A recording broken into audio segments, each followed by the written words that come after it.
Bonjour, bonsoir, shalom, shalom, peuple de Dieu, la paix dans vos cœurs, dans vos âmes, dans vos maisons. Et nous sommes là. Voilà, c'est jeudi. Tous les jeudis, nous avons confiance en notre Dieu. Nous avons fait la promesse que nous serons toujours là pour faire l'étude biblique. Nous accomplissons le devoir que Dieu nous a donné d'aller partout et répandre sa parole. Et nous avons choisi les réseaux sociaux. Bienvenue dans vos maisons. Nous rentrons avec la force de Dieu dans vos maisons parce que vos vidéos, vous allez les voir dans vos écrans. C'est YouTube. Donc, soyez bénis, vous tous qui nous suivez. Vous suivez les études bibliques. Et nous sommes là, sans rien commenter, nous allons invoquer notre Dieu pour commencer notre étude biblique. Lui qui dit là où deux ou trois s'unissent, il est là. Alors, nous invoquons notre Dieu. Prions l'Éternel. Merci Dieu Tout-Puissant de nous avoir accordé ce privilège, la grâce. Nous supplie, Éternel Dieu, pour répandre ta parole dans le monde entier. Nous sommes là, Éternel Dieu. Nous voulons que le monde nous écoute. Écoute aussi ta parole, Éternel Dieu. Merci Seigneur. Nous voulons, Père, que ces études bibliques puissent rentrer dans la vie de tout et chacun ici. Et tout et chacun, peut-être, qui aura soif, peut-être, de ta parole. Nous voulons aussi, Père Saint, que tu puisses bénir aussi d'abondance ceux qui nous suivent. Nous te remercions, nous te glorifions d'avance pour l'ère à venir. Nous sanctifions ton Seigneur éternel Dieu. Merci que tu sois au milieu de nous parce que c'est l'accomplissement de ta parole. Nous te bénissons dans le nom précieux de notre Seigneur Jésus-Christ. Amen. Amen. Éternel notre Dieu, notre Père, nous te louons, nous te rendons grâce. Béni sois-tu et gloire à toi. Nous te remercions, Seigneur, pour ces instants que tu nous donnes encore, où tu nous permets encore, Seigneur, de pouvoir parler de toi. Béni sois-tu et gloire à toi, Seigneur, car nous n'avons rien mérité. Mais, Seigneur, que ta parole ne retourne pas à toi sans avoir fait ta volonté, sans avoir béni tous ceux qui l'entendront, sans les avoir aidés à grandir, et que toute la gloire t'en revienne. Gloire au Père, gloire au Fils et gloire au Saint-Esprit. Amen. Amen.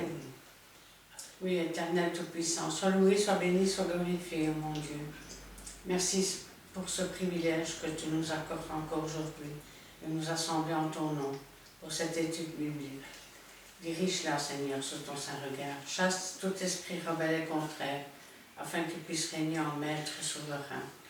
Merci, car encore aujourd'hui, tu vas donner à chacun la révélation de tes paroles par la puissance de ton Saint-Esprit, car ta parole est vraie, elle est une lampe sur notre sentier.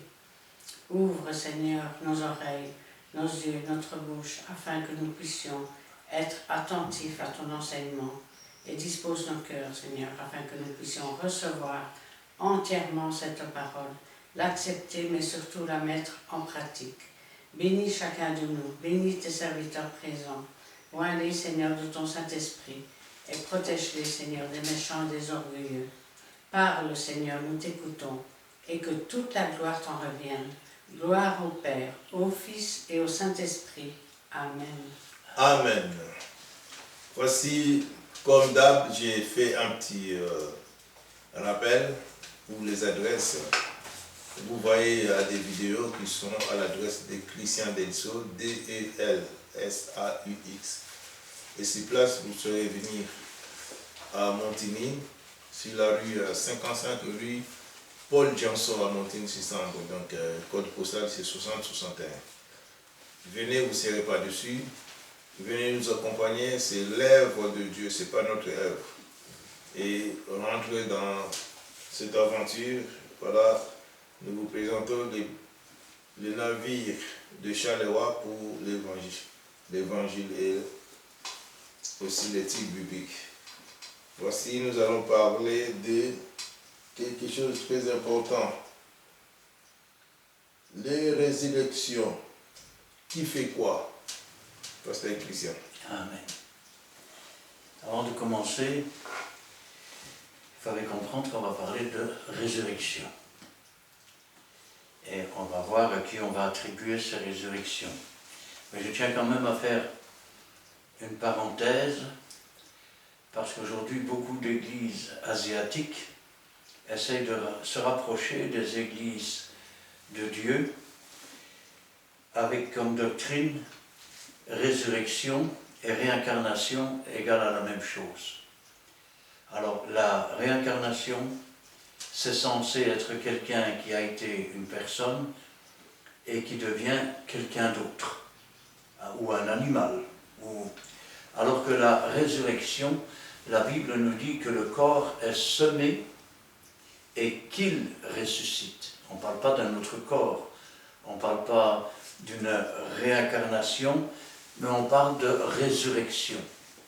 Si vous lisez le mot résurrection, vous verrez qu'il n'y a pas d'accent dessus. Si vous tirez l'accent, on pourrait dire ressusciter plutôt que ressusciter. Alors, la résurrection, à qui on peut l'attribuer? Il y en a qui l'attribueront aux hommes. Tiens, il y a le prophète un tel qui a ressuscité quelqu'un. D'autres vont l'attribuer à Jésus. Jésus a ressuscité telle personne. D'autres l'attribueront à Dieu. Et d'autres l'attribueront au Saint-Esprit. Alors, aujourd'hui, on va essayer de voir un petit peu qui fait réellement quoi. Et je pense que ça va en surprendre beaucoup quand vous allez avoir la fin de la réponse. Alors, on peut commencer par le premier livre des Rois, chapitre 17, versets 18 à 24. Nous sommes au temps d'Élie, le prophète. Nous lisons la parole de Dieu dans le livre de 1 Roi, chapitre 17, versets 18 à 24. Après ces choses, le fils de la femme, maîtresse de la maison, devint malade, et sa maladie fut si violente qu'il ne resta plus en lui de respiration. Cette femme dit alors à Élie, « Qu'y a-t-il entre moi et toi, homme de Dieu? Es-tu venu chez moi pour rappeler le souvenir de mon iniquité et pour faire mourir mon fils ?» Il lui répondit, « Donne-moi ton fils. » Et il le prit du sein de la femme, le monta dans la chambre haute où il demeurait et le coucha sur son lit. Puis il invoqua l'Éternel et dit, « Éternel, mon Dieu, est-ce que tu affligerais au point de faire mourir son fils, même cette veuve, chez qui j'ai été reçu comme un hôte? » Et il s'étendit 3 fois sur l'enfant, invoqua l'Éternel et dit, « Éternel mon Dieu, je t'en prie, que l'âme de cet enfant revienne au-dedans de lui. » L'Éternel écouta la voix d'Élie, et l'âme de l'enfant revint au-dedans de lui, et il fut rendu à la vie. Élie prit l'enfant, le descendit de la chambre haute dans la maison, et le donna à sa mère. Et elle dit, Élie dit, vois, ton fils est vivant. Et la femme dit à Élie, je reconnais maintenant que tu es un homme de Dieu et que la parole de l'Éternel dans ta bouche est vérité. Amen. Nous voyons que cette femme, elle a eu un enfant hors mariage et que l'enfant est mort. C'est cette veuve de Sarepta vers laquelle Élie a été envoyé. Et nous voyons que Élie, à qui on attribue la résurrection de cet enfant, monte en haut avec l'enfant, et puis il invoque Dieu, il invoque l'Éternel et lui dit, est-ce que tu vas affliger au point de faire mourir son fils, cette femme chez qui j'ai été reçu comme un hôte? Il va s'étendre 3 fois sur l'enfant, et puis la Bible nous dit, invoqua l'Éternel et dit, Éternel mon Dieu, je t'en prie, que l'âme de cet enfant revienne au-dedans de lui. Et regardez ce qu'il nous est dit. L'Éternel écouta la voix d'Élie, et l'âme de l'enfant revint au-dedans de lui, et il fut rendu à la vie. Nous voyons que cette résurrection que l'on impute en fait à Élie devrait être en fait imputée à Dieu. Parce que Dieu a entendu sa prière, Dieu a répondu, et Dieu a renvoyer l'âme de cet enfant dans son corps. Alors, il y a parfois des résurrections qui sont attribuées à Jésus. Tenez, nous sommes dans l'évangile de Marc, chapitre 5, le verset 35 à 43. Nous lisons la parole de Dieu dans l'évangile de Marc, au chapitre 5, le verset 35 à 43. Comme il parlait encore, s'ils vinrent de chez le chef de la synagogue des gens qui dirent « Ta fille est morte, pourquoi importuner davantage les maîtres ?» Mais Jésus, sans tenir compte de ces paroles, dit au chef de la synagogue « Ne crains pas, crois seulement. » Et il n'est permis à personne de l'accompagner, si ce n'est à Pierre, à Jacques et à Jean, frère de Jacques. Ils arrivèrent à la maison du chef de la synagogue, où Jésus vit une foule bruyante et des gens qui pleuraient et poussaient de grands cris. Il rentra et leur dit, « Pourquoi faites-vous du bruit et pourquoi pleurez-vous? L'enfant n'est pas mort, mais il dort. » Et ils se moquèrent de lui.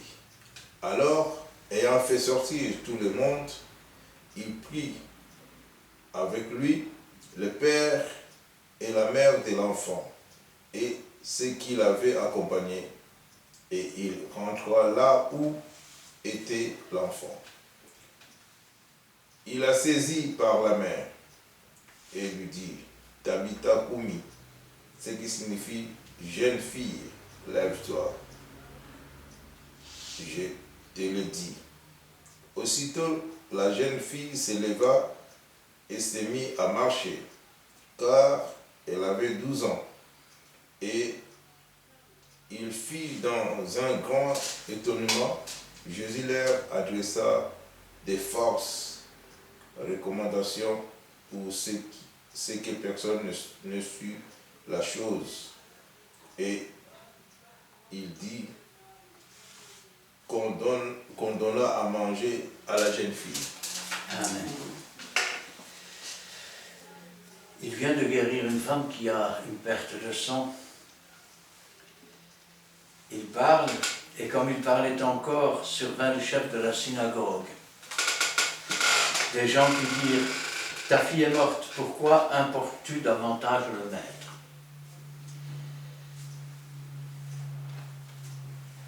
Et puis Jésus va dire, « Elle n'est pas morte, mais elle dort. » Jésus emploie souvent le mot « dormir ». Vous savez, dans la Bible, le mot « mort » est employé pour quelqu'un qui est séparé de la face de Dieu, la seconde mort. Quand on parle de la mort proprement dite, on dit « il a rejoint ses pères », il s'est endormi, il ne fut plus parce que Dieu le prit. Et Jésus dit « elle dort ». Comme il dira à ses disciples en parlant de Lazare, il dira « Lazare dort et je vais le réveiller ». Eux pensaient qu'il parlait du sommeil, alors ils dirent « mais si Lazare dort, il va aller mieux ». Mais en fait, il parlait de sa mort. Ainsi donc, ils arrivèrent à la maison du chef de la synagogue, où Jésus vit une foule bruyante, et des gens qui pleuraient, qui poussaient de grands cris. Vous savez qu'à l'époque, il n'y avait pas de pension de veuve, il n'y avait pas de chômage, il n'y avait pas de CPS. La seule nourriture que les veuves pouvaient avoir, c'était dans le temple, sur les dîmes. Et puis, elles pouvaient aussi glaner dans les champs. Et en dehors de cela, elles pouvaient travailler comme pleureuses. Donc, elles pleuraient, elles poussaient des cris lors des enterrements, elles étaient payées pour ça. Il entra et leur dit, « Pourquoi faites-vous du bruit? Et pourquoi pleurez-vous? L'enfant n'est pas morte, mais elle dort. » Et il se moquait de lui. Alors il va faire sortir tout le monde et il va rentrer avec les disciples qui l'accompagnaient. Et puis là, quand il va se trouver près de cette petite fille, il va lui prendre la main et va lui dire « Talita Kumi », ça veut dire « Jeune fille, je te le dis, lève-toi ». Et la jeune fille va se réveiller du sommeil de la mort, de ce que nous appelons la mort. Elle va ouvrir les yeux, elle va s'asseoir et elle va marcher. Alors, quand on le lit comme cela, nous pouvons dire que Jésus a ressuscité cette fille. Du moins, c'est comme ça qu'on nous l'enseigne, c'est comme ça qu'on le voit. Et pourtant, nous verrons par la suite que les choses sont bien différentes de celles qu'on nous enseigne. Alors, toujours des résurrections attribuées à Jésus. Nous sommes dans Luc, dans chapitre 7, le verset 11 à 17. Nous lisons la parole de Dieu dans le livre de Luc, chapitre 7, versets 11 à 17. Le jour suivant, Jésus alla dans une ville appelée Naïm. Ses disciples et une grande foule faisaient route avec lui. Lorsqu'il fut près de la porte de la ville, voici, on portait en terre un mort, fils unique de sa mère, qui était veuve. Et il y avait avec elle beaucoup de gens de la ville. Le Seigneur, l'ayant vue, fut ému de compassion pour elle et lui dit « Ne pleure pas ». Il s'approcha et toucha le cercueil. Ceux qui le portaient s'arrêtèrent. Il dit « Jeune homme, je te le dis, lève-toi ». Et le mort s'assit et se mit à parler. Jésus le rendit à sa mère. Tous furent saisis de crainte et ils glorifiaient Dieu, disant « Un grand prophète apparut parmi nous, et Dieu a visité son peuple. » Cette parole sur Jésus se répandit dans toute la Judée et dans tout le pays d'alentour. Alors, quand on lit ces deux récits, qu'on le sépare, je vais dire, de tous les contextes, on peut penser que Jésus a ressuscité cette petite fille de 12 ans, que Jésus a ressuscité ce jeune homme de cette femme qui était veuve. C'était un fils unique, donc elle n'avait pas d'autre fils pour travailler pour elle. Elle n'avait plus de mari, elle était toute seule, elle devait se débrouiller. Et on pourrait penser que Jésus a fait cela. Mais pour savoir si ces résurrections sont réellement imputables à Jésus, il faudrait peut-être écouter ce que Jésus dit. Et cela, on va commencer à le voir. D'abord, nous sommes dans Jean chapitre 11, et pour commencer, le verset 20 à 27. Nous lisons la parole de Dieu dans le livre de Jean, chapitre 11, les versets 20 à 27. Lorsque Marthe a appris que Jésus arrivait, elle alla au-devant de lui, tandis que Marie se tenait assise à la maison. Marthe dit à Jésus, « Seigneur, si tu eusses été ici, mon frère ne sera pas mort. Mais maintenant même, je sais que tout ce que tu demanderas à Dieu, Dieu te l'accordera. » Jésus lui dit, « Ton frère ressuscitera. » Et je sais, lui répondit Marthe, qu'il ressuscitera à la résurrection au dernier jour. Jésus lui dit, « Je suis la résurrection et la vie. Celui qui croit en moi vivra, quand même il sera mort. Et quiconque vit et croit en moi ne mourra jamais. Crois-tu cela ?» Elle lui dit, « Oui Seigneur, je crois que tu es le Christ, le Fils de Dieu qui devait venir dans le monde. »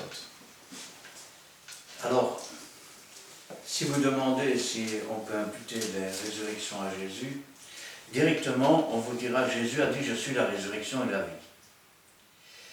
Et parfois on ne comprend pas toujours la signification des choses. Regardez bien. Marie a appris que Jésus arrivait, elle va au-devant de lui, Marthe, tandis que Marie reste à la maison. Marthe dit, Seigneur, si tu étais ici, mon frère ne serait pas mort. Mais regardez ce qu'elle dit. Mais maintenant même, je sais que tout ce que tu demanderas à Dieu, Dieu te l'accordera. Voilà une femme qui a plus de spiritualité que beaucoup de chrétiens aujourd'hui. Elle a compris quelque chose que beaucoup de gens n'ont pas compris. Jésus dit, ton frère ressuscitera. Je sais, lui répondit Marthe, qu'il ressuscitera à la résurrection au dernier jour. Et regardez, Jésus lui dit, je suis la résurrection et la vie. Qu'est-ce qu'il lui dit? Il ne lui dit pas, c'est moi qui ressuscite les morts par mon pouvoir. C'est moi qui va ressusciter Lazare. Il ne dit pas, c'est moi qui ai ressuscité ce jeune homme de Naïm, ni cette petite fille de 12 ans. Il dit, celui qui croit en moi vivra quand bien il serait mort. Il dit, celui qui croit en Jésus, qui est la parole de Dieu. Celui qui croit dans la parole de Dieu, qui est empreinte de l'Esprit. Quand bien même il serait mort, il vivra quand même, et il ne mourra jamais. Voilà ce qu'il dit en réalité. Mais quand il dit « je suis la résurrection et la vie », c'est dans le sens de croire en Jésus-Christ, en son œuvre, en son salut par le sang qu'il a versé. Amen. Alors, si maintenant nous lisons le verset 39 à 44, on va commencer à y voir un peu plus clair. Toujours chapitre 11 de Jean, et le verset 39 à 44. Quand tu veux.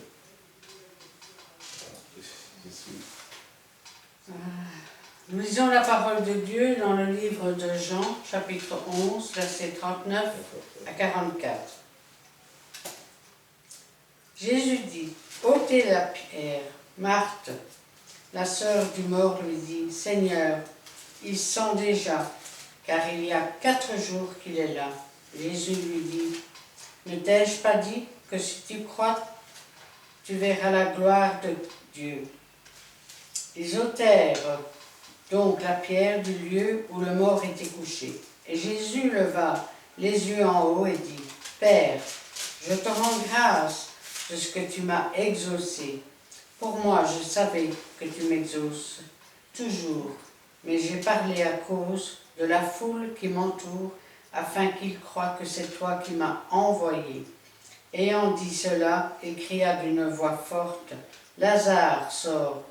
Et le mort sortit, les pieds et les mains liés des bandes, et le visage enveloppé d'un linge. Jésus leur dit, déliez-le et laissez-le aller. Amen. Amen. Quand Jésus va dire ôter la pierre, ils vont dire, mais ça fait 4 jours qu'il est là, il sent mauvais déjà. Il faut bien penser qu'on est dans un pays chaud. Ça fait 4 jours qu'il est dans le tombeau.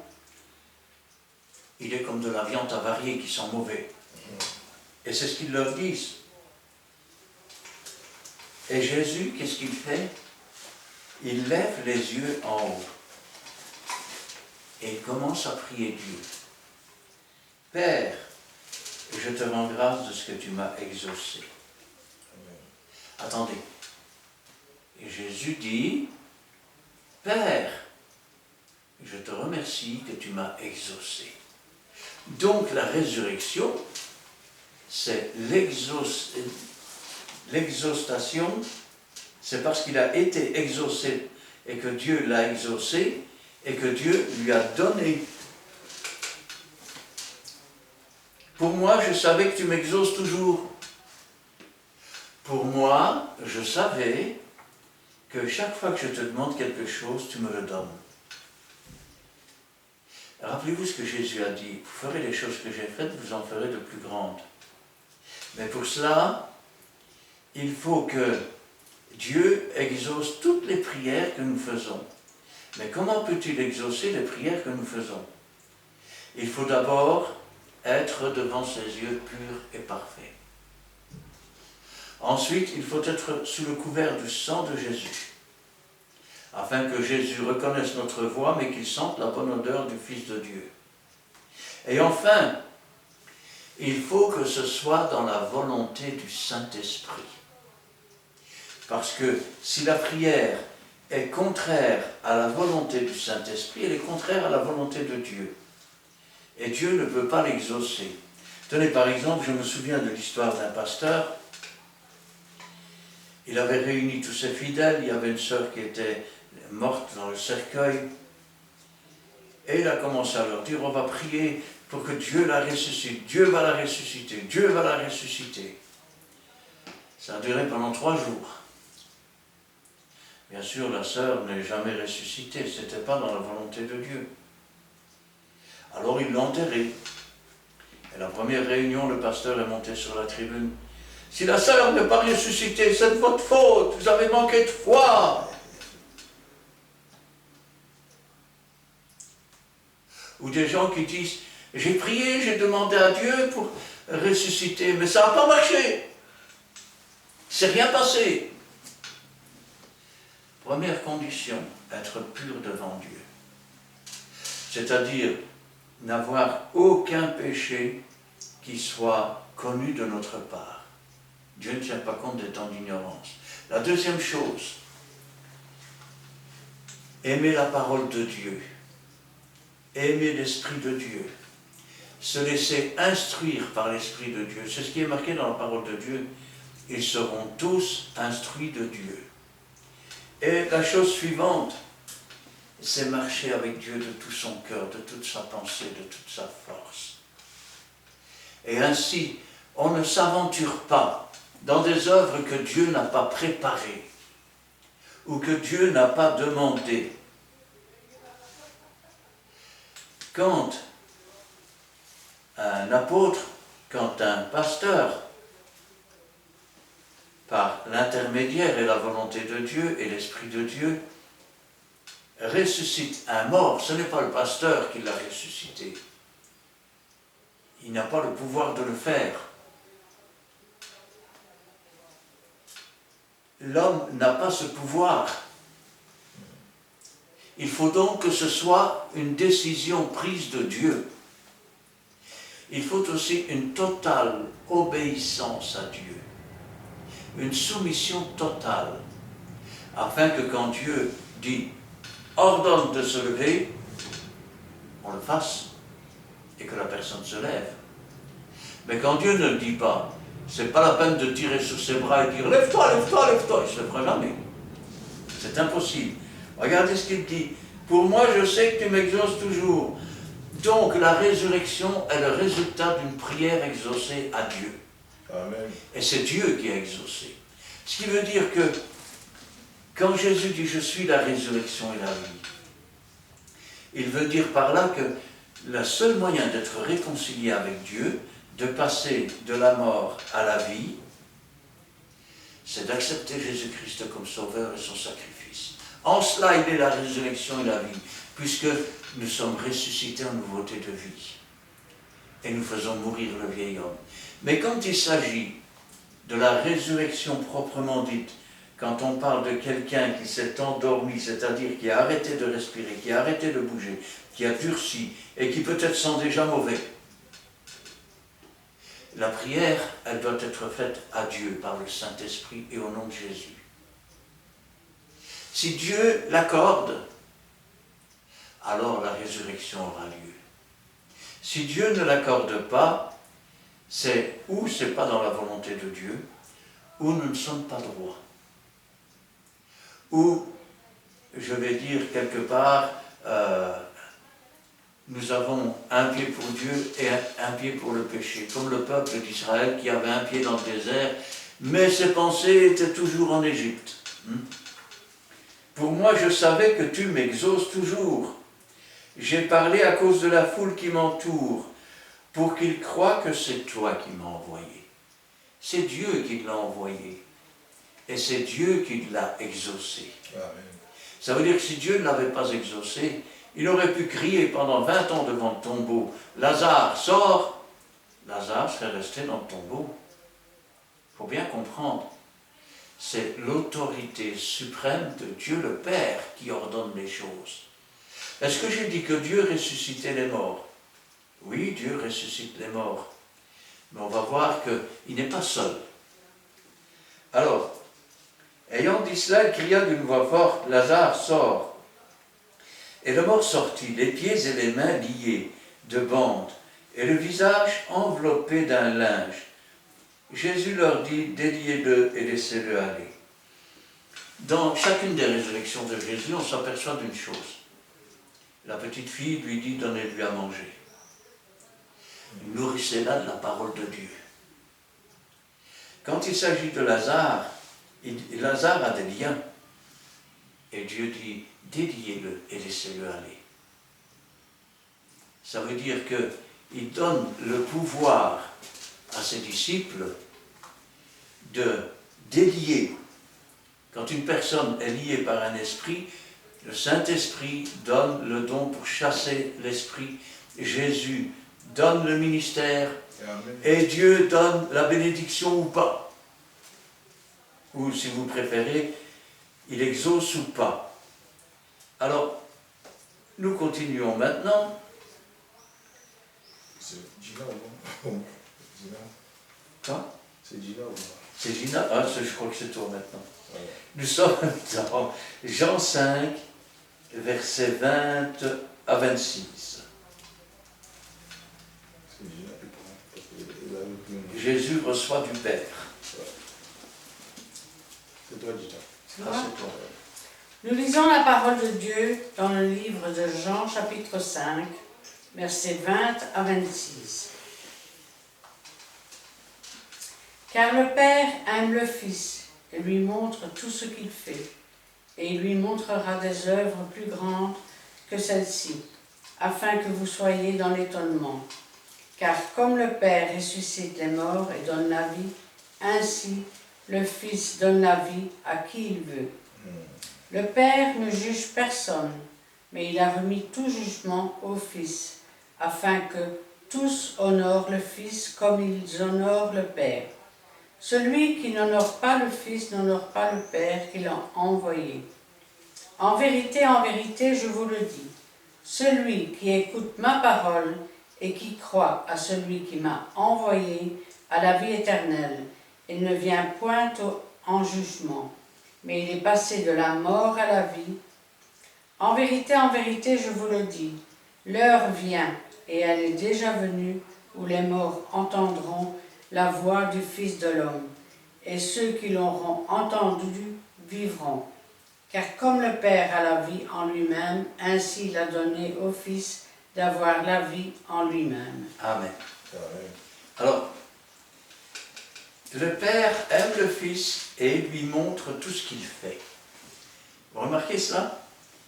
Il ne dit pas « Dieu m'aime et je vous montre tout ce que je fais ». Mais il dit « Le Père me montre » et il montre quoi? Tout ce qu'il fait. Ça veut dire que il prie, il est exaucé de Dieu, Amen. et il est en quelque sorte le spectateur de ce que Dieu fait. Alors, le Père aime le Fils et lui montre tout ce qu'il fait, et lui montrera des œuvres plus grandes que celles-ci, afin que vous soyez dans l'étonnement. Il ne dit pas « je ferai des œuvres plus grandes que celles-ci », mais il dit « le Père me montrera des choses encore plus grandes ». Ça veut dire que il va se trouver dans des situations conduites par le Saint-Esprit, qui ont été préparées par Dieu le Père. Et quand il invoquera Dieu le Père, les choses se réaliseront parce que Dieu lui montrera. Amen. Et ainsi, il sera spectateur de l'œuvre de Dieu. Écoutez bien, car comme le Père ressuscite les morts et donne la vie, le Père ressuscite les morts et donne la vie. Ainsi, le Fils donne la vie à qui il veut. Mais il ne dit pas qu'il ressuscite les morts. Il dit, il donne la vie à qui il veut. Ça veut dire que si réellement tu as accepté le sacrifice que Jésus a fait, et que tu t'approches pour lui donner ta vie et ton cœur, alors il t'ouvrira ses bras.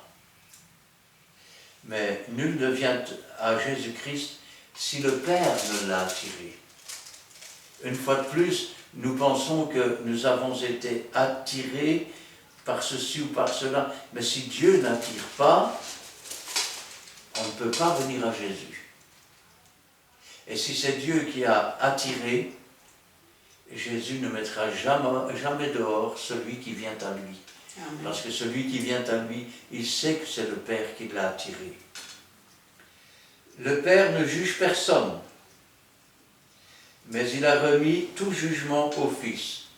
Rappelez-vous que le jugement, c'est que la parole de Dieu étant venue sur la terre, c'est-à-dire le Fils de Dieu, et la parole dans cette Bible, ils ont préféré les ténèbres parce que leurs œuvres étaient mauvaises. C'est le seul jugement. Celui qui a le Fils a la vie, celui qui n'a pas le Fils n'a pas la vie. Afin que tous honorent le Fils comme ils honorent le Père. Celui qui n'honore pas le Fils n'honore pas le Père qui l'a envoyé. Regardez bien ce qu'il va dire maintenant. En vérité, je vous le dis, celui qui écoute ma parole et qui croit à celui qui m'a envoyé, c'est-à-dire à Dieu le Père, a la vie éternelle et ne vient point en jugement. Mais il est passé de la mort à la vie. On ne parle pas de la résurrection, là. On parle de la mort charnelle et de la nouvelle naissance spirituelle. En vérité, je vous le dis, l'heure vient, elle est déjà venue, où les morts entendront la voix du Fils de Dieu. Qu'est-ce que ça veut dire? Rappelez-vous ce qui est marqué dans la Bible. Rendu mort quant à la chair, vivant quant à l'esprit, Jésus est descendu dans les encres de la terre. Il a prêché aux esprits qui étaient autrefois en prison et dans l'incrédulité. Et il a emmené les captifs sur les hauteurs. Et ceux qui l'auront entendu vivront. C'est-à-dire que de morts qu'ils étaient par leurs offenses parce que leurs péchés n'étaient pas effacés, mais seulement couverts. Leurs péchés ont été effacés. Et comme il a dit à ce brigand, aujourd'hui même tu seras avec moi dans le paradis. Car comme le Père a la vie en lui-même, ainsi il a donné au Fils d'avoir la vie en lui-même. Autrement dit, celui qui croit en Jésus, qui croit dans la parole de Dieu, a la vie en lui-même. Alors, Jésus reçoit de Dieu, et ensuite il accomplit. Là, nous sommes dans Jean chapitre 6, versets 39 et 40.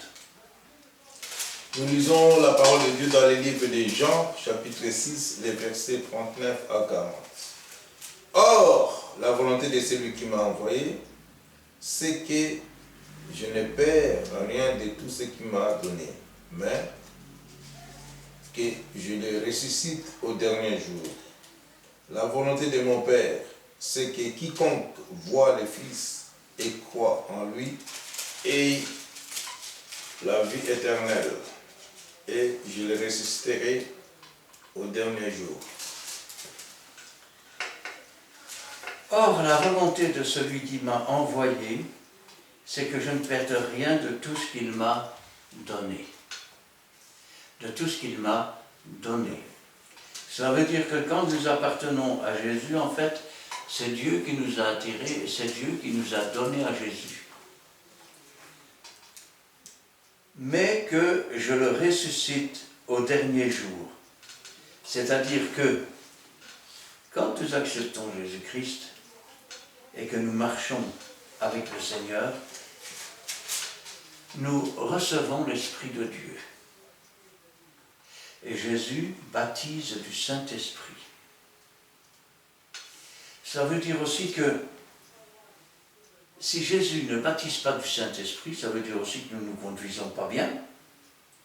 Et dans ce cas-là, nous n'aurons pas part à la résurrection. Ça veut dire qu'en quelque sorte, la résurrection est entre ses mains. Ou plutôt, elle est entre les nôtres. Si nous marchons dans la sanctification, nous verrons Dieu.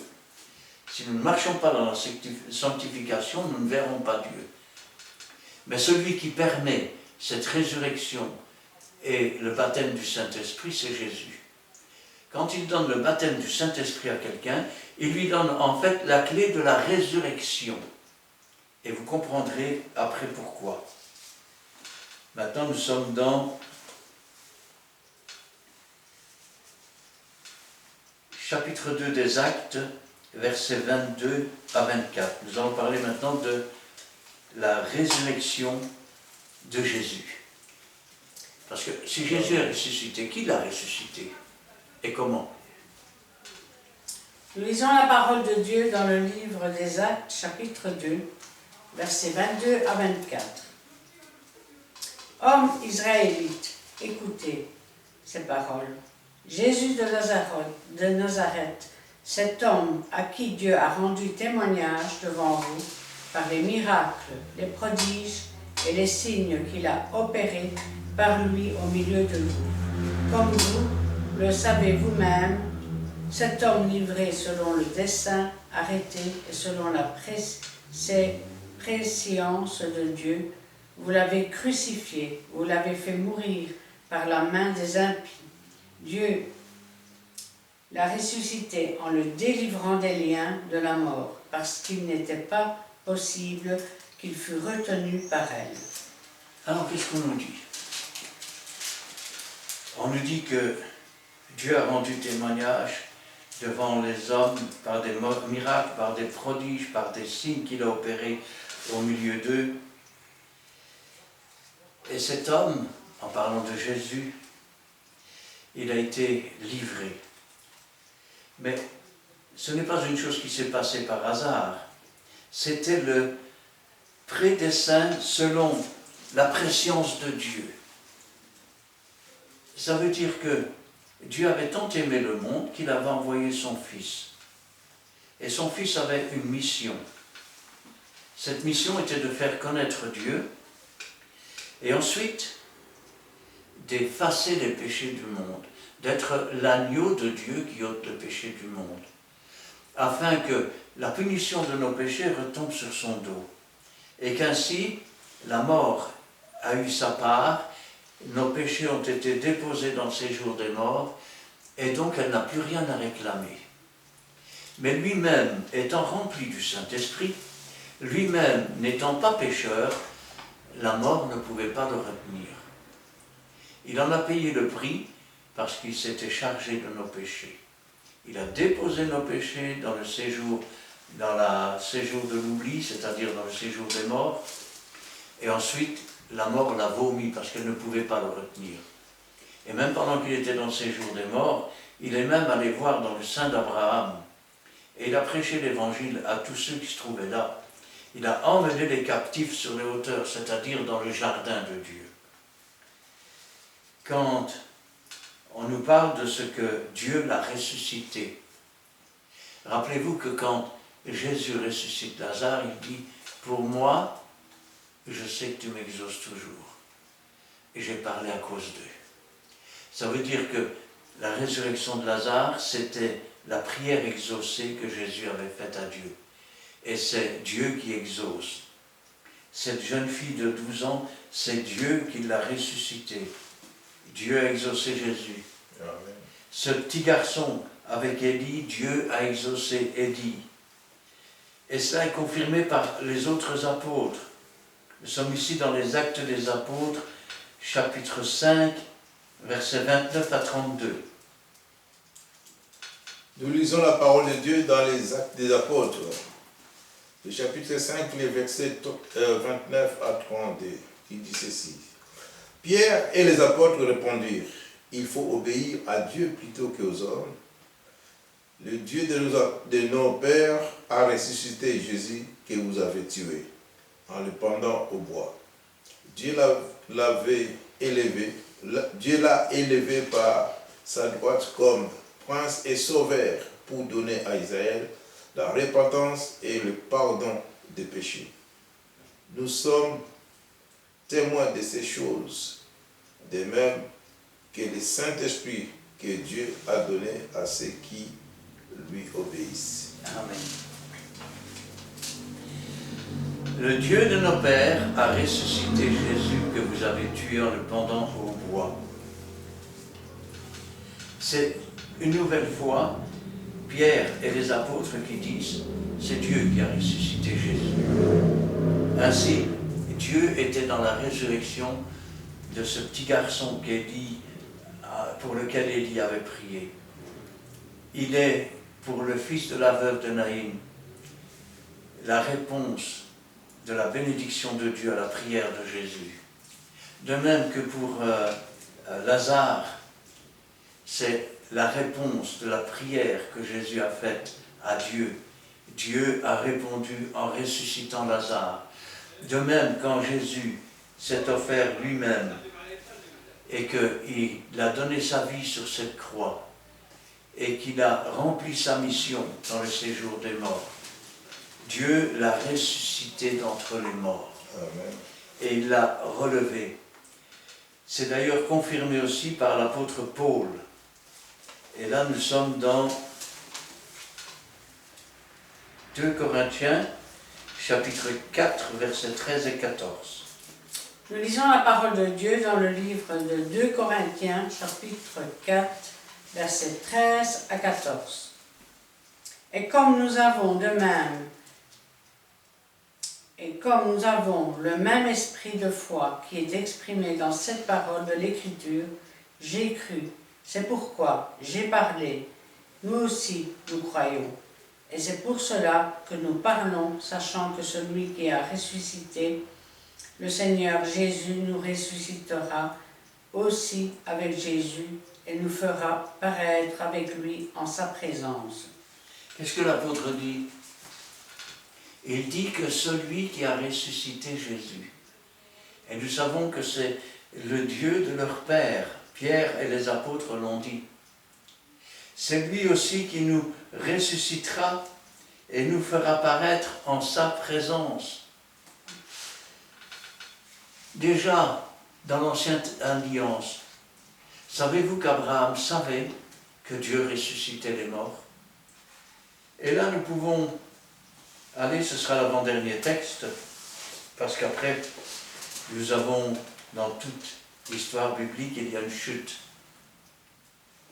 Nous allons apprendre, quand nous aurons vu qu'Abraham croyait en Dieu, que finalement, Jésus est celui qui faisait la prière, Dieu est celui qui exauce, mais en fait, Dieu est celui qui, qui fait la manière dont la résurrection s'opère. Et nous verrons qu'il y a un autre acteur dans la résurrection, qui est tout aussi important. Alors, Hébreux chapitre 11, versets 17 à 19. Nous lisons la parole de Dieu dans le livre des Hébreux, chapitre 11, les versets 17 à 19. C'est par la foi qu'Abraham offrit Isaac lorsqu'il fut mis à l'épreuve et qu'il offrit son fils unique, lui qui avait reçu les promesses et à qui il avait été dit, en Isaac sera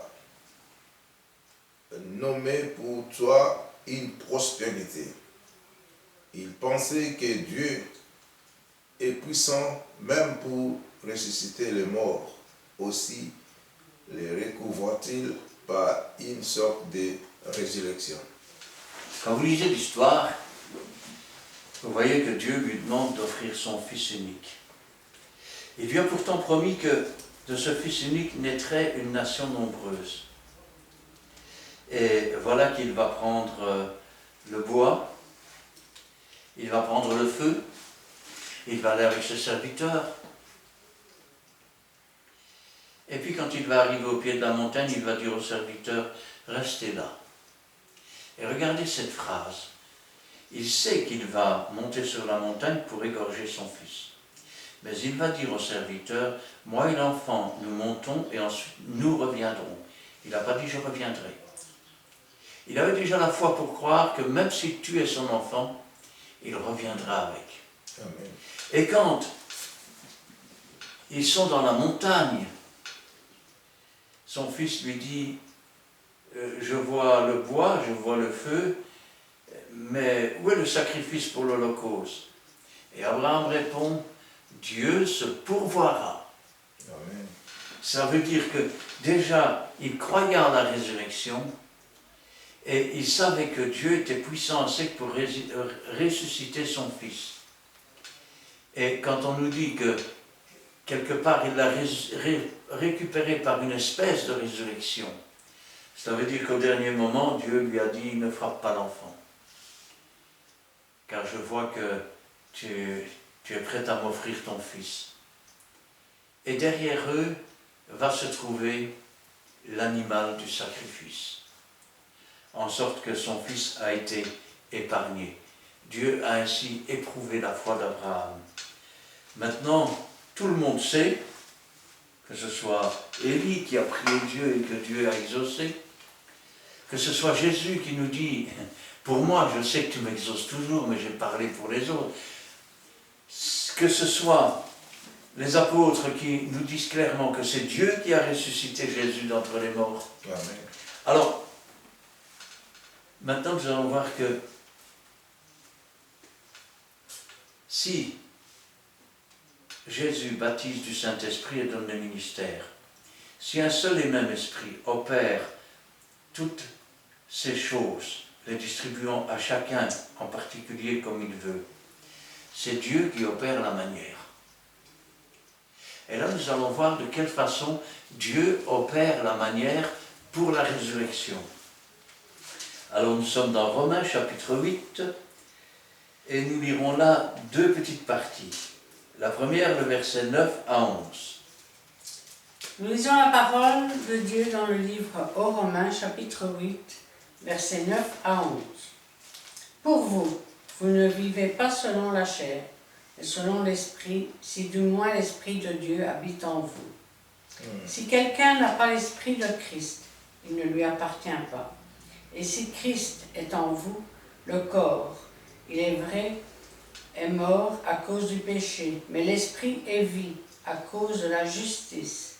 Et si l'Esprit de celui qui a ressuscité Jésus d'entre les morts habite en vous, celui qui a ressuscité Christ d'entre les morts rendra aussi la vie à vos corps mortels par son Esprit qui habite en vous. Voilà donc tout le secret. Le secret de la résurrection, la parole de Dieu. C'est celle qui nous fait passer de la mort à la vie, ou plutôt du charnel au spirituel, qui fait mourir ce qui est charnel et qui fait naître ce qui est spirituel.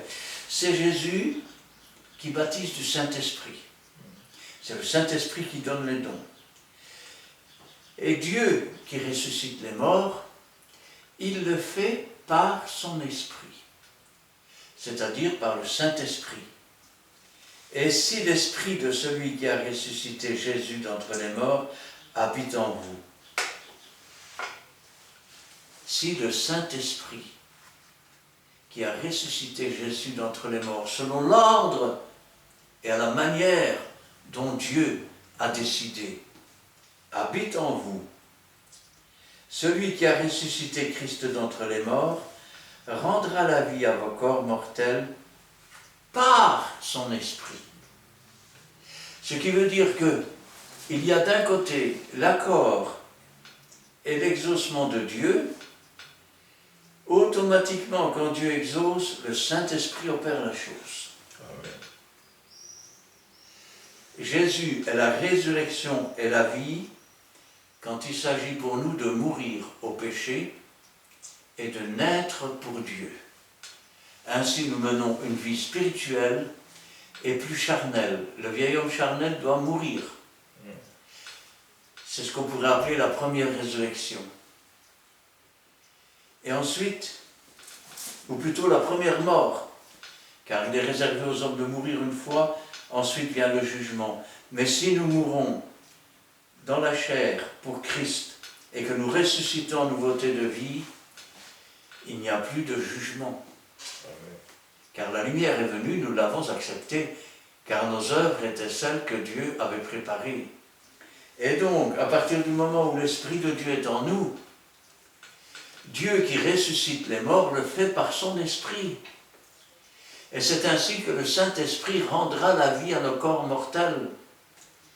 Comme il a rendu la vie à Jésus, comme selon l'exaucement de Dieu, il a rendu la vie à Lazare qui sentait déjà mauvais dans son tombeau, comme il a rendu la vie à cette petite fille de 12 ans, selon l'exaucement de Dieu, où on pourrait dire Dieu donne le feu vert au Saint-Esprit qui agit comme Dieu montrait à Jésus, et Jésus faisait et disait ce que Dieu lui avait montré, et Dieu bénissait et accordait par son esprit, en sorte que nous pouvons dire que c'est Dieu qui ressuscite les morts, et c'est le Saint-Esprit qui agit pour la résurrection.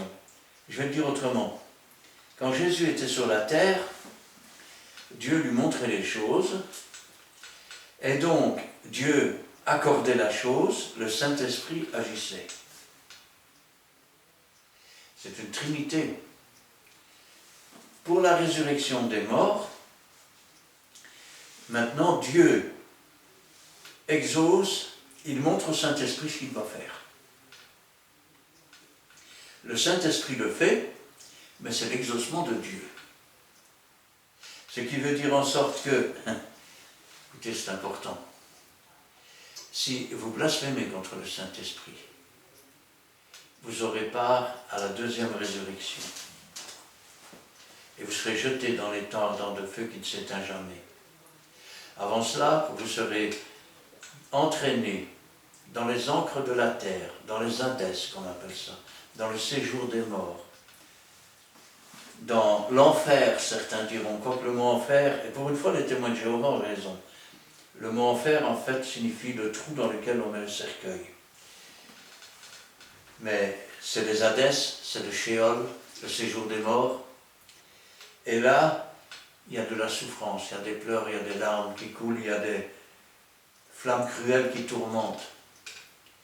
Mais si l'Esprit de Dieu habite en nous, et si nos péchés ont été effacés, si nous avons accepté que Jésus ait porté ses péchés pour nous, et que donc la punition a déjà été donnée, puisqu'il l'a prise pour nous, la mort n'a plus rien à réclamer. Le Saint-Esprit peut venir en nous. Et le jour où Dieu donnera l'ordre de la résurrection et montrera au Saint-Esprit, le Saint-Esprit qui habite en nous, quand le corps est semé corruptible, le Saint-Esprit habite toujours en nous. Il garde ce corps.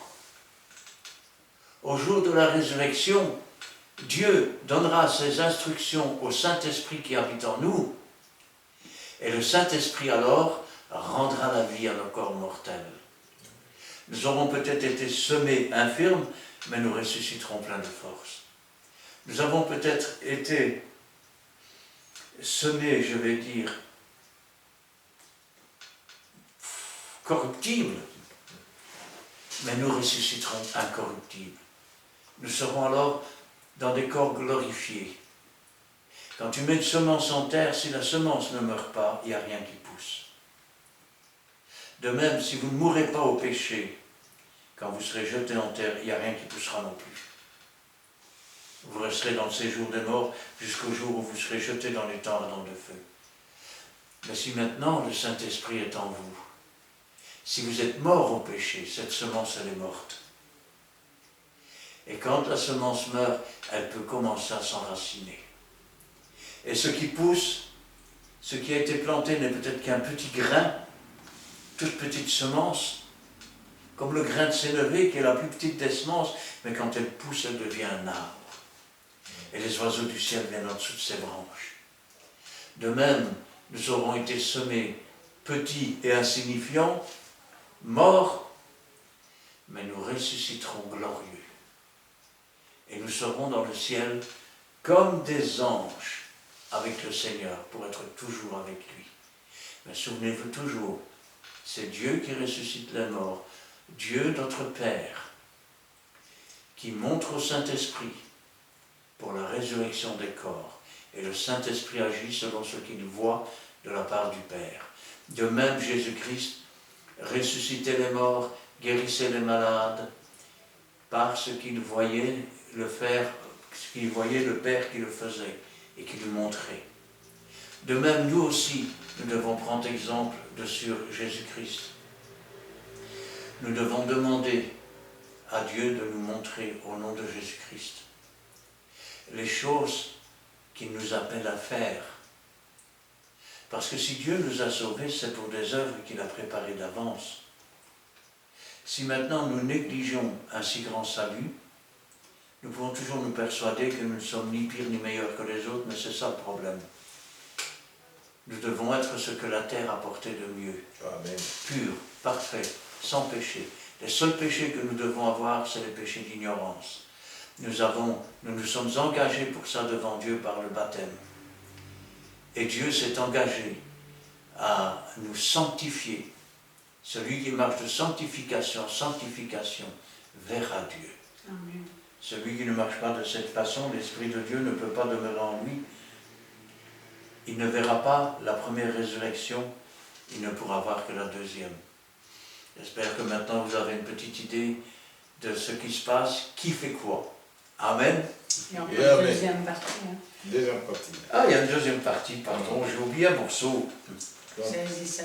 Versets 16 et 17, oui. Toujours Romains 8. L'Esprit, Romains 8, chapitre 8, les versets 16 et 17. L'Esprit lui-même rend témoignage à notre esprit que nous sommes enfants de Dieu. Or, si nous sommes enfants, nous sommes aussi héritiers. Héritiers de Dieu et co-héritiers de Christ. Si toutefois nous souffrons avec lui, afin d'être glorifiés avec lui.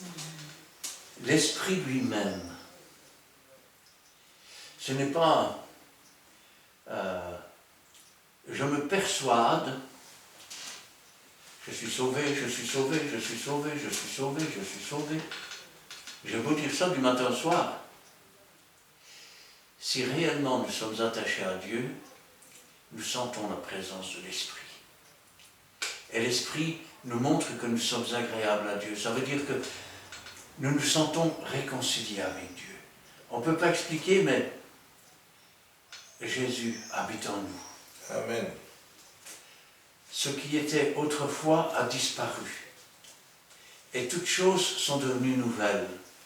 Nous sommes une nouvelle créature. Et l'Esprit lui-même rend témoignage à notre esprit que nous sommes enfants de Dieu, que nous sommes réconciliés avec Dieu, que nous sommes les frères et les sœurs de Jésus. Amen. Ma mère, mes frères et mes sœurs, ce sont ceux qui écoutent la parole de Dieu, qui la mettent en pratique. Or, si nous sommes enfants, nous sommes aussi héritiers. Héritiers de Dieu, co-héritiers de Christ. Amen. Vous savez ce que veut dire ces phrases? Ça veut dire que toutes les promesses qu'il y a dans cette Bible, ne cherchez pas ce que vous aurez demain. Regardez les oiseaux du ciel, ils ne sèment pas, ils ne moissonnent pas et Dieu prend soin d'eux. Regardez les lys des champs. Salomon, dans toute sa gloire, n'a pas été revêtu comme l'un d'eux. Si Dieu revêt l'herbe des champs, qui demain séchera et sera coupé, jeté au feu, combien plus forte raison Dieu prendra soin de nous? Cherchez d'abord le royaume et la justice de Dieu, toutes choses vous seront données en plus. Wow. Vous ferez les choses que j'ai faites, vous en ferez de plus grandes. Ça fait partie de l'héritage. Amen. Toutes les promesses de Dieu. Nous sommes héritiers de Dieu. Nous sommes co-héritiers avec Christ. Ça veut dire qu'on hérite avec Christ. Et ainsi, or, si nous sommes enfants, nous sommes aussi héritiers. Héritiers de Dieu, co-héritiers de Christ. Si toutefois nous souffrons avec lui, si toutefois, quelque part, nous combattons pour être saints, nous combattons pour apporter la parole de Dieu, pour apporter Christ, alors nous serons glorifiés avec lui. Alors quand le fil de notre vie sera coupé, nous entrerons dans le jardin de Dieu. Amen. Avec tous ceux qui nous ont devancés. Et le jour où Jésus apparaîtra sur les nuées, à la voix d'un archange, un signal donné par Dieu, c'est Dieu qui opère la manière. les morts en Christ ressusciteront. C'est-à-dire l'Esprit qui a ressuscité Christ d'entre les morts ressuscitera tous les chrétiens qui appartenaient à Jésus. Nous serons transformés en un clin d'œil et nous partirons à la rencontre du Seigneur pour être toujours avec lui, car nous sommes les héritiers, les co-héritiers de cette nouvelle cité céleste, de cette nouvelle terre, de ce règne de 1000 ans où nous régnerons avec Christ. Toutes ces promesses qui ont été faites dans la Bible, si nous lui appartenons, elles sont à nous. Et si nous lui appartenons, quand Dieu donnera l'instruction et nous montrera, il se produira des prodiges et des miracles dans la vie de ceux qui nous entourent. Parce que Dieu les aura placés sur notre chemin. Pas pour qu'on dise, le frère un tel a guéri un tel, le frère un tel, ah, il a fait un miracle, le frère un tel, ah, il ressuscite même les morts, lui. L'homme n'en a pas le pouvoir. C'est Dieu qui exauce, c'est le Saint-Esprit qui agit. Et c'est Dieu qui montre à ses serviteurs ce qu'ils doivent faire et comment ils doivent faire. Si le serviteur se soumet au moment où Dieu le demande, la chose s'accomplit. S'il ne se soumet pas, rappelez-vous toujours que Dieu n'a pas besoin de nous. Dieu n'a pas besoin de moi, mais nous avons besoin de Dieu. Parce que sans Dieu, nous sommes morts. Sans Dieu, nous n'avons aucune espérance. Sans Dieu, nous n'avons aucune vie. Sans Dieu, nous sommes des enfants, je vais dire, avortés, avant même la naissance. Sans Dieu, nous ne sommes plus rien. Mais avec Dieu, tout est possible, car tout est possible à celui qui croit. Amen. Et Amen. Nous voici arrivés à la fin. Vous avez bien compris, c'est Dieu qui ressuscite. Mais il fallait être propre devant ses dieux, s'attacher à lui, obéir à ses ordres. Donc l'homme n'a pas le pouvoir de ressusciter le mort, c'est Dieu. Alors, on vous laisse le temps d'écouter, de visualiser si vous avez des questions et participer aussi à notre devoir. C'est ton devoir, c'est mon devoir, c'est notre devoir d'aller partout dans le monde, de répandre cette parole. Et nous devons enseigner cette parole aux hommes capables de les enseigner aussi aux autres. N'hésitez pas de visualiser, s'il faut même demander des versets bibliques, on va vous les donner. De les enseigner aussi dans vos paroisses, parce que c'est notre devoir, c'est la volonté de Dieu, ce n'est pas la volonté de l'homme. Et je vous rappelle qu'il y a des vidéos, tant de vidéos que nous avons aussi laissées dans les réseaux sociaux, sur YouTube surtout, et vous verrez que ça va vous édifier. 412. Et nous sommes déjà à 412. Oui. Donc 412 vidéos. Nous avons battu presque les records. 412 vidéos qui circulent dans les réseaux sociaux. On a des Christian Delso sur YouTube. Delso c'est D-E-L-S-A-U-X. Et vous verrez 412 vidéos qui sont déjà sur les plateformes donc, de YouTube. Et si vous voulez nous visiter en live, venez à Péniel. Nous sommes une église, la Fraternité évangélique des Pentecôtes Péniel. Et nous sommes situés à Montigny-sur-Sambre. Et des fois tu ne comprends pas, mais c'est à Charleroi même, à côté des patinoires. Donc nous sommes sur la rue 55 rue Paul Janson, à Montigny-sur-Sambre. Le code postal c'est 6061. Et nous avons commencé par une prière. Nous allons aussi laisser ces bons moments que nous avons passés avec vous et avec notre Dieu dans la prière. Clôturons ces bons moments avec la prière. Prions l'Éternel. Merci Dieu Tout-Puissant. Merci pour ces études que tu nous as inspirées. Tu nous donnes encore, Père, la force d'enseigner, Père, Seigneur, de dire quelque chose de ta part. Nous te bénissons, nous te glorifions, Père. Nous voulons te dire merci sur toi, éternel Dieu. Merci parce que tu es là tu es là toujours à nos côtés jusqu'à la fin du temps. C'est pour cela, Père, tes Saint, nous confirmons cette parole. Sans toi, nous ne pouvons rien faire. C'est pour cela, Père, nous te disons merci pour ton assistance avec cette étude biblique. Merci aussi, Père, tes Saint, de permettre aux gens, Père, tes Saint, de poser des questions sur ce que nous venons de dire, la résurrection, qui fait quoi? Alors c'est Dieu qui fait tout, et c'est Dieu qui ordonne, et c'est le Saint-Esprit qui agit. C'est pour cela, Père de gloire, nous te bénissons, nous te glorifions. Merci pour la sagesse et l'intelligence que tu nous donnes pour conduire ton peuple. C'est pour cela, Père, nous voulons te laisser, Père Seigneur, notre route et notre chemin de retour, éternel Dieu, entre tes mains, soit devant comme conducteur, protège-nous sous tes ailes comme une poule protège ses poussins. Nous ne manquerons pas, Père, à témoigner de ce que tu vas faire de nous. Gloire au Père, au Fils et au Saint-Esprit. Amen. Amen. Éternel notre Dieu, notre Père, nous te louons, nous te rendons grâce. Ta parole est la vérité, ta parole est la vie. C'est la révélation de tes paroles qui éclaire.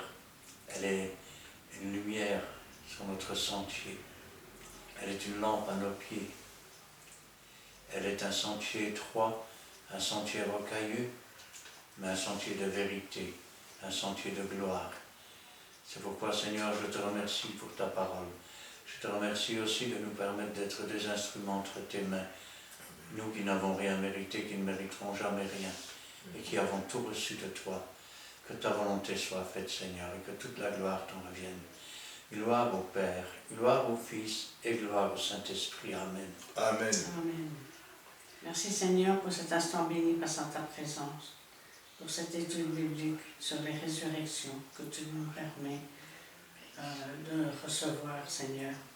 Merci Seigneur pour ton enseignement, pour la révélation de tes paroles que tu nous donnes par ton Saint-Esprit qui nous conduit dans toute la vérité. Donne-nous de retenir cette parole, de l'accepter, de la méditer, mais surtout de la mettre en pratique.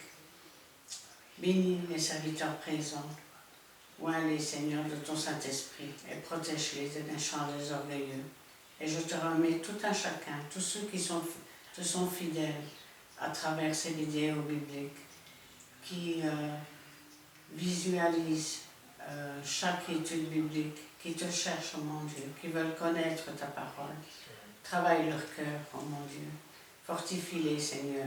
Remplis-les de sagesse, d'intelligence et de discernement, afin qu'ils comprennent ta parole, mais surtout qu'ils acceptent et la mettent en pratique.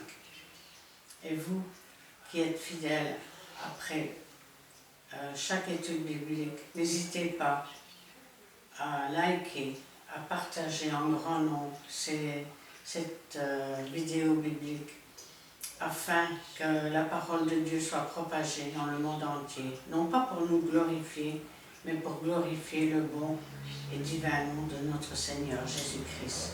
Soyez tous bénis dans le nom puissant de notre Seigneur Jésus, notre Sauveur. Amen. Amen.